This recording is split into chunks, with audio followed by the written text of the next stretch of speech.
Hello everyone. তো আজকে আমি আর দাদা চলে যাচ্ছিলাম মুর্শিদাবাদে। মা আগে থেকে ওখানে ছিল। দেখো কে বলবে ও আমার দাদা, বোনের হাতে ঠাসঠুস চড়থাপ্পড় খেয়ে যায়।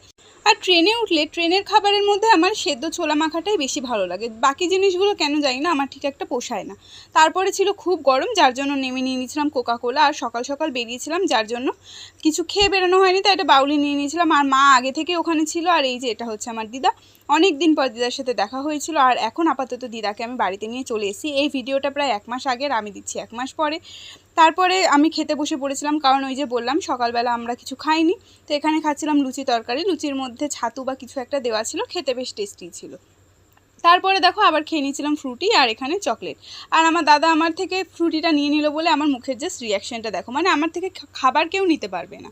তারপর আবার দুপুর হয়ে গিয়েছিলো এই করতে করতে, তাই দুপুরে আবার খেতে বসে পড়েছিলাম, কারণ বেলা অনেক বেড়ে যাচ্ছিলো।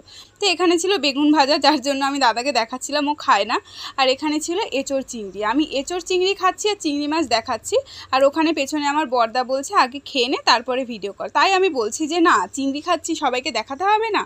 তো এখানে আবার ট্রেনের টাইম হয়ে গেছিলো, কথা ছিল আমি আর দাদা সকালে যাব, বিকেলে চলে আসবো, কিন্তু মা বললো যে না, আজকে থেকে যাক। কিন্তু ভুলবশত তাড়াহুড়োতে দাদা ফোন নিতে ভুলে গেছে, যার জন্য ও তো থাকবে না, কারণ ফোন ছাড়া কি কেউ থাকতে পারে।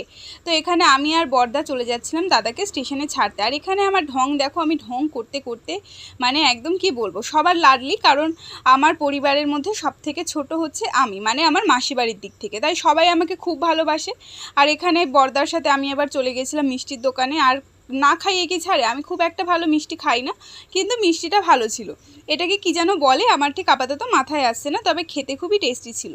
তো মিষ্টির দোকানদার কাকু আবার একটা লিমকা দিয়ে দিয়েছিল আমাকে, কারণ দোকানদার কাকুটা সেই বর্দার চেনা পরিচিত কেউ একজন ছিল, যার জন্য আমাকে আবার লিমকা দিয়েছিল। লিমকাটা ছিল প্রচুর ঝাঁজ। তারপরে এখানে দিয়েছিল বেকিং রসগোল্লা। আমি ফার্স্ট টাইম নাম শুনলাম, খেতে কিন্তু খুব ভালো ছিল, তবে আমি বেশি মিষ্টি খাই না, আমার গা গোলায় বলে আমি প্যাকিং করে নিয়েছিলাম।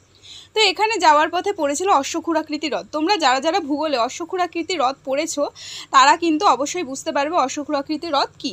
তো ফার্স্ট টাইম আমি সামনে থেকে দেখছি বলে আমি এটার ভিডিও করেছিলাম। তারপরে এখানে দাঁড়িয়েছিলাম চিকেনের দোকানে, দাদা চিকেন নিল।